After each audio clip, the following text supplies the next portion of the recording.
I'm Dave D, and you're watching XP Team USA.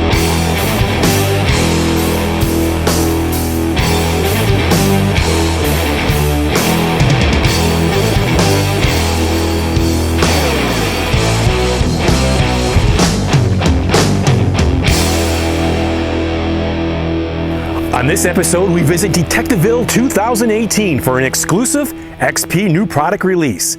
Iowa's R.C. Dunn and Lennie take us on a quick hunt on a 1930s permission. And XP Sonya makes her Deus Dandy pick.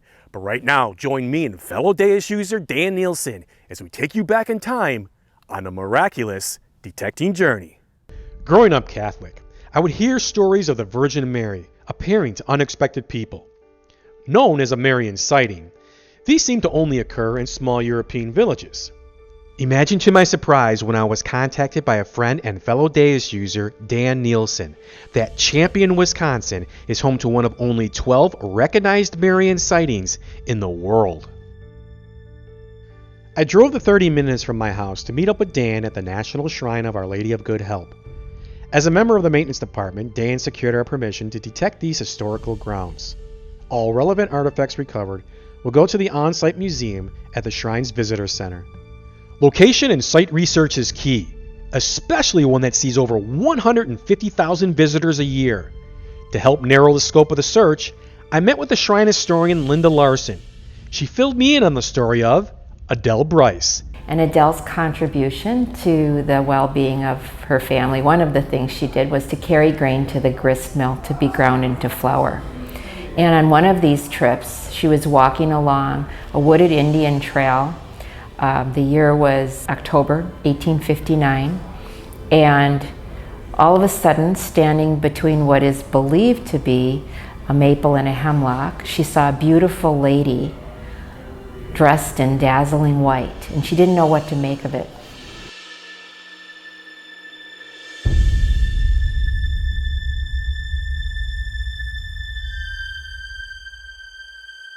Adele's encounter is truly fascinating. But another historical event that happened 12 years later pointed us in the right direction to ground zero. The devastating Peshtigo fire, still considered the deadliest wildfire in American history, claiming up to 2,500 lives and destroying 1.2 million acres of land. Once again, the Shrine of Our Lady of Good Help is in the epicenter. The fire began October 8th, 1871. It happened at the same time as the Chicago fire. This took place the day before the 12th anniversary of the apparition. So many people came here. When they got here, they found that the sisters and the children were already praying in the church. And they were praying the rosary. They were processing around with a statue of Mary.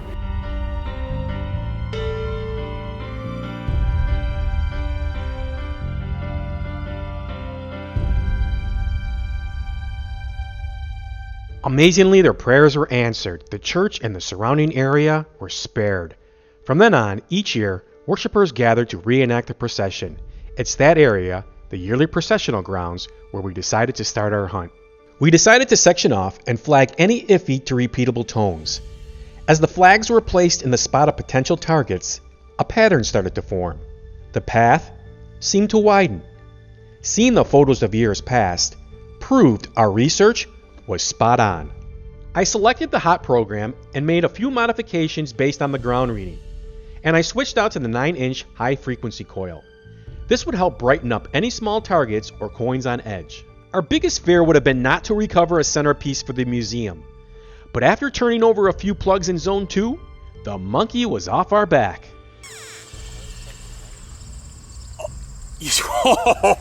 Now this is what I'm talking about. You better bring that in closer, man. Check this out. Is that a bead? Nope. Look at this crucifix. Look at that patina. I'm talking 1800s, right there. Beautiful crucifix. Check the back out. This is an oldie. This is what I'm talking about, guys.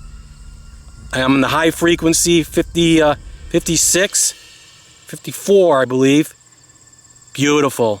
Unbelievable. Still has the beads on it. We had found a great location. My prayers have been answered, as you can hear in the background. As the Father speaks, I get my first bucket lister. Well, a bucket lister. My first ever thimble. It's not silver, but look at that. We even started to attract a crowd. But Dan, this is a really good find. This was a really good 8-9 inches down, intact crotal bell. It's very tiny, very detailed. I'm sure the clapper's inside there. So another great find. And I'm working on the high frequency 54, so we're picking up all the faint signals, and they're coming in really nice.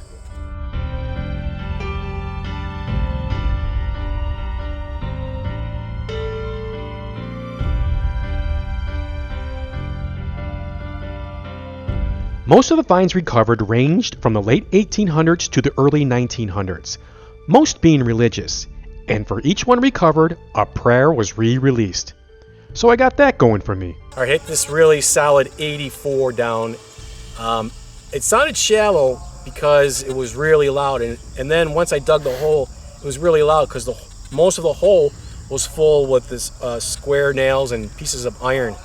But within that lot of iron, a beautiful crucifix medallion, and this is an old one. I'm gonna say early 1900s. I don't know if you can get a good shot of this. It's always great to use our hobby to help historical locations add to their collection. Research the property the same way you would research any private location. Be prepared for onlookers and share your excitement and knowledge with them. At the end of the day, we felt a sense of pride, knowing that future shrine visitors will be able to view our recovered relics for years to come.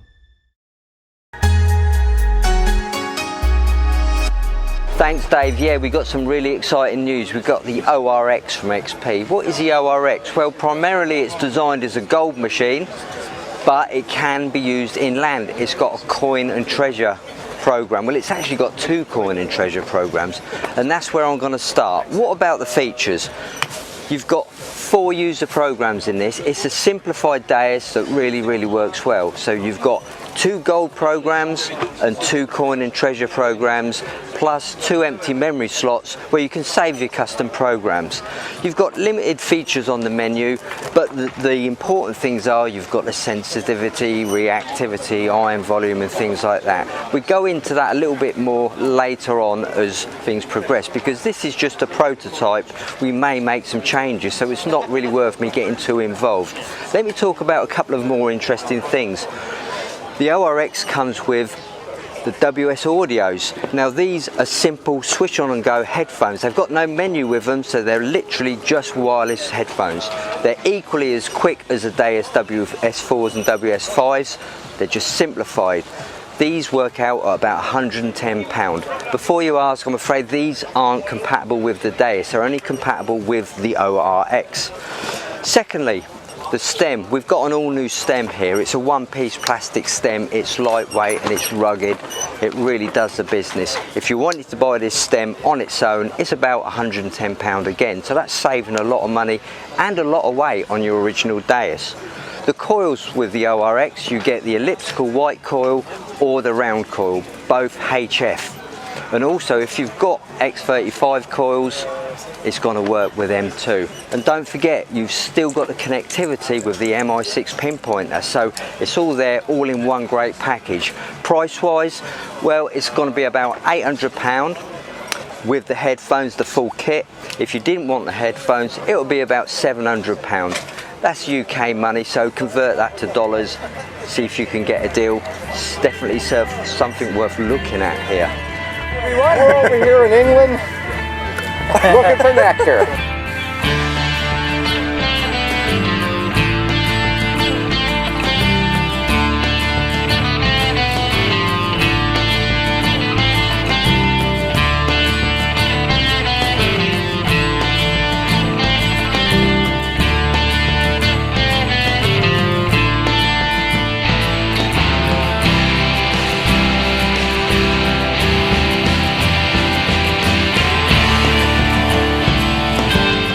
guys in the USA, Luke from Joan Allen. Hi to all the guys in the USA.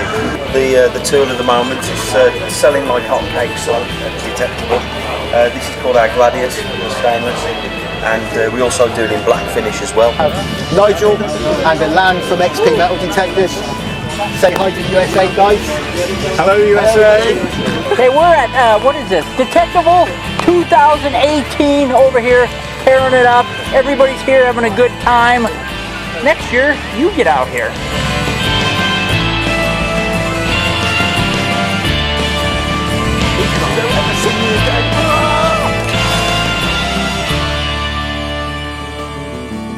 We had a lot of great finds sent in from our members across the U.S. Let's check them out now on our Deus Dandies.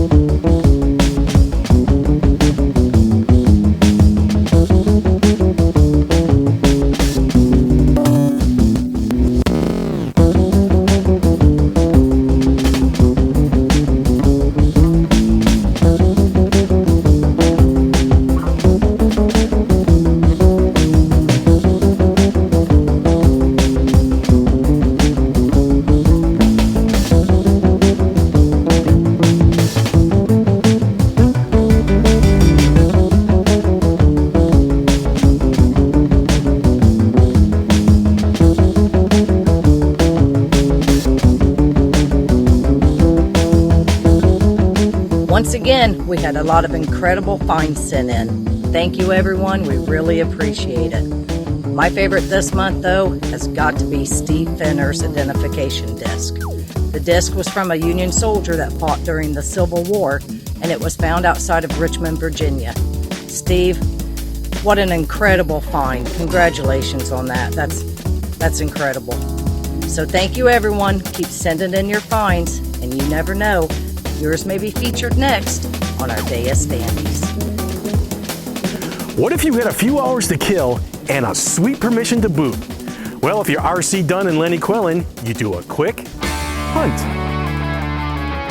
Hey everybody, this is RC with Len. We're gonna do a quick hunt tonight. We got permission at this property. It's about, I don't know, late 20s, early 1930s. We just got off of work and let's get to it, see what we can find.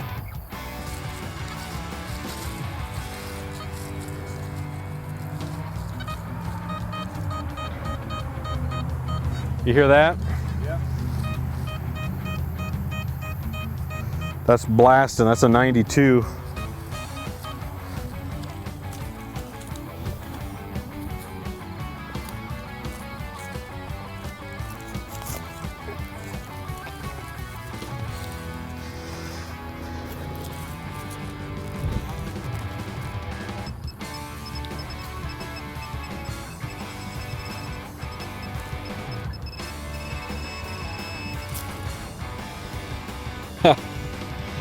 Love it. My favorite. Come take a look. My favorite coin to find. Mercury dime. What you got, Lynn? Clothesline pole here. Looks pretty old. You know, this place goes back to the 30s. Good 87 right here. I see it laying right here in the bottom. This is an old, yeah, it says something about Webb Products patent number from USA. So this is actually a clothespin made out of aluminum, probably as a design to take the place of the old wooden ones that rusted and deteriorated over the years. Makes sense where it's at. Yeah, that's nice. Nice, kind of a lime green. Yeah, nice find. All right, thanks. Guys, I set up the camera because I got to show you this. Check it out. An actual outhouse is still on this property. And right here, it says 3/16/1938. So this outhouse was put in here in 1938, the day before St. Patrick's Day. They must have been getting ready, but I mean, how cool. It's still an active outhouse that I know of. What are you doing? What were you doing in there? What do you think I'm doing?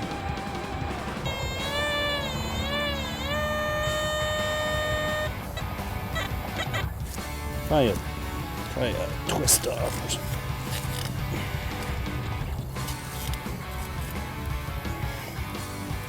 What's come in at? 95. Same as a. Yeah, could be.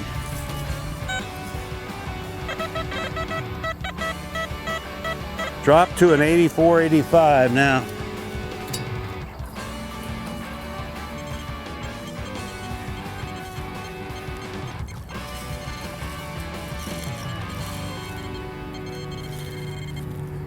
Oh my goodness, come here. It's a ring. Silver ring with a heart on it. Look at that. Look how little that is. Little child's ring, silver. Looks pretty old too. Maybe 40s, 30s, 40s, 50s, I don't know, but it's definitely a child's sterling silver ring. Wow, nice hit. Well, you just dug a ring. I just hit a 60, 61. I thought maybe it'd be a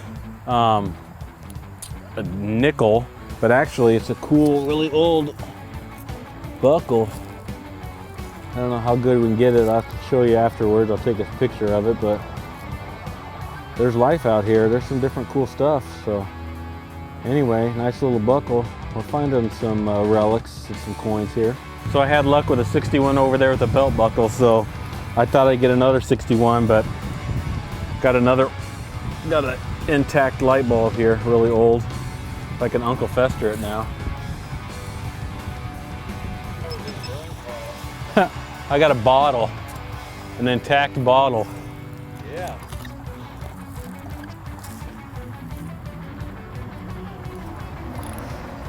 And it ain't old either. Gerber. Best used by November 89. Yummy. If you're curious of the power of the Deus, I'm down about 6-7 inches, and I pulled a very small shoe nail. Amazing. All right, Lynn, we did all right. We both found silver. Yep. Got, what else did we get? A button. A button, got another one. We got 2 of those Aluminum clothespins. clothespins. What year was that from? I Googled it. 50s? 50s, 40s? I think. 50s, I think. Found a couple of buckles, a baby food container, jar still intact. What else? Yeah, it was a lot of fun. I mean, Not too bad. Found some relics and some silver for 2 hours after work. You can't beat that. and the mosquitoes found us. Yeah, and Lennie found an outhouse. So, I mean, what more could you ask for? All right, guys, good hunting.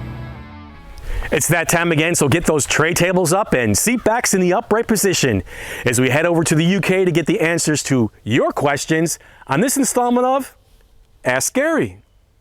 Hello, Gary. Deus Ray here from Oklahoma City.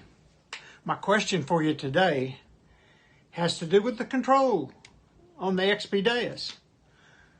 When I'm out hunting like this, swinging my machine around, I tend to let my hand get up underneath the control unit and it not paying a whole lot of attention because I'm concentrating on what I'm doing, and the control unit will get loose and it'll drop off. I just got in my desk and found a lanyard, wrapped it around the shaft. It ain't going anywhere. You know, problem solved. But it's not very pretty. Hi Ray, thanks for your email. If you're having problems with the control box falling off, it could well be the end connector is slightly warm. These are consumable and they only cost a few dollars. They're held in with 2 screws and they just simply go onto your stem and the screws go in either side. So take a look out for that, that could be worn. The second thing worth mentioning, I see you're using a lanyard. Well, you don't have to use a big heavy lanyard. You could just use fishing lines, something like a 15-pound breaking strain, and just make a very fine lanyard out of that. Thanks for your question and happy hunting. Hey Gary, my name is Grant Hansen. I am with XP Team USA, a field rep out of New Jersey. My question for you is about the mineralization bar on the Deus remote. I run a custom program similar to your Ultimate program, and I run manual ground balance. I'm wondering, do you use the mineralization bar at all to adjust the settings on your dais to optimize performance for different ground conditions? For instance, if it's running hot, do you make any tweaks? If it's not running so hot, do you make any adjustments? Any info is good info. Thanks. Hi Grant, thanks for your question. That's a very good question indeed. A lot of people get confused with the mineralization bar and what it connects to regarding ground balance. Now, as a rule, if your mineralization bar doesn't move, there's really no need to ground balance, because that's telling you there's not a strong enough ground echo for the machine to make an accurate adjustment with. However, if your mineralization bar is quite high, you can then trust the ground numbers which are showing and make your ground balance adjustment accordingly. For example, tracking. You can use tracking if your mineralization bar is high, but we don't recommend you use tracking if the bar is low, because you may be tracking to random numbers and then you'll get some false signals and just a poor operation. So yeah, the mineralization bar tells you how strong the echo is coming from the ground. People ask me, what's a deep relic program? Well, to get deep relics you need quite a lot of patience, so there's not an easy program, but the one I absolutely love is program number 10, Goldfield. But it just needs a little bit of setting up. Because it's called Goldfield, it doesn't mean it's a gold program. You can adapt it to your sites, and it uses less filtering than your conventional factory preset program, so it goes a bit deeper. Here's how I set it up. First of all, go into Goldfield, program number 10. Hit the menu. Sensitivities, factory default's 95. I'd leave that as it is for the time being. Frequency, I'm on 14 kilohertz at the moment. That's good. Reactivity, it's on 2 as a factory default. I'm going to just raise it up a little bit to 2.5. Disc IAR, now that's an interesting one. IAR means ion amplitude rejection. At 0, it's an all metal program, there's no discrimination at all. But I like to use discrimination and use it maximum at number 5. At number 5, let's just say you reject most iron. You will dig some deep iron, but it's a relic program. You want to dig some interesting iron. So at IAR 5, you tend to knock out the awkward nails and things like that. So let's go up to 5, drop it down 1, threshold. Now I'm going to leave that and go down to the next one, audio response. I'm going up to audio response 3, and then now I've set the audio response. I'm going to go back to the threshold and just introduce some threshold, which is a background hum. I like a background hum when I'm using Goldfield, so you'll hear it coming in as I'm turning it up. For the camera, I'm using number 6 at threshold, but if you're using your headphones out in the field, you might want to lower it so it's a little bit quiet. So you can hear that now. All we have to do now is ground grab it. To ground grab, we use a pinpoint button, and all you do is raise and lower the coil, and you can hear there's a little bit of feedback coming off there. Your ground, if it's hot, you'll get a lot more feedback. And as it approaches the ground, just press the pinpoint button once until it's eliminated. You might have to do it 2 or 3 times to get an exact ground balance, and you're ready to go. So as we're detecting, we've got a lovely hum in the background, and what we're listening for is a smooth audio sound, a smooth buzz. Now, if the sound is stuttery, it's broken, that's iron. So what we want is a nice, steady audio. As you can hear, sensitivity at 95, it's really well behaved in Goldfield.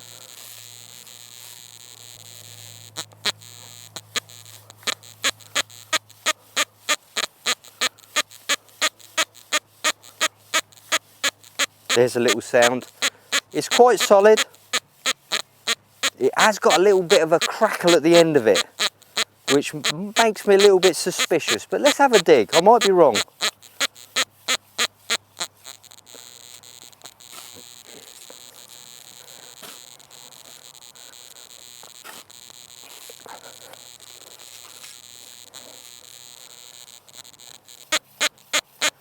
Be prepared to dig a little bit deeper using Goldfield.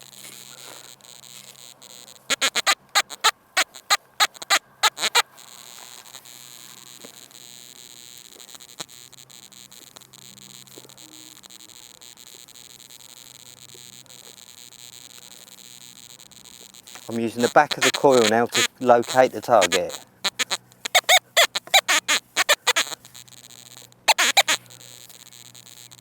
and there it is, a deep piece of coke. Now normally you only get coke on the surface, but this was a good 6-7 inches down. I had a suspicion it was coke because on my second dig I got the up-down target XYID. Let's try and find something good. Oh, that's a nice one. Can you hear how solid and smooth it is with no break? It's coming up at 75 on the XY screen.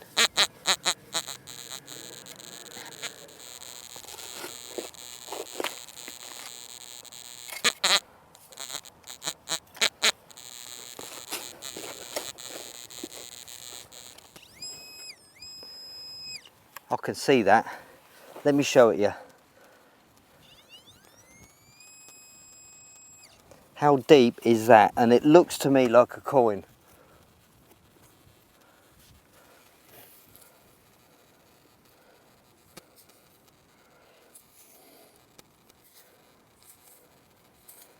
I think that's a jeton.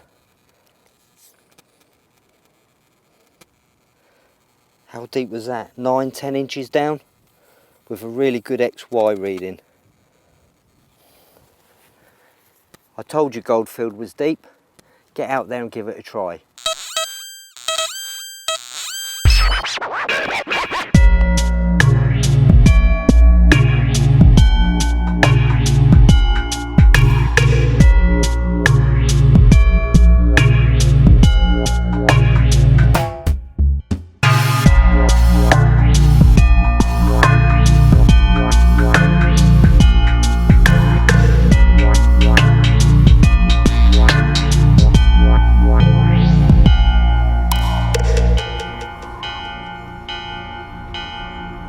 Okay, XP Team USA, this is Detective CR, Head Munch. I'm trying to dig this hole right here because it's beeping on the 42s, 44. So let's check it out, guys. I'm gonna set up camera for you.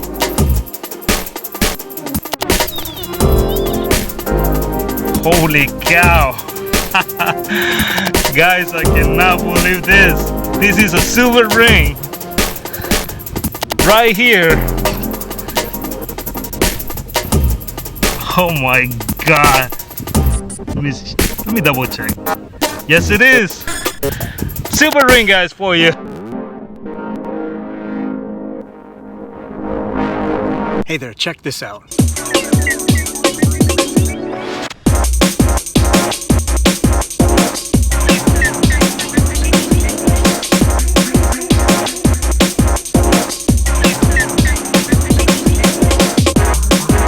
Nice looking cuff button.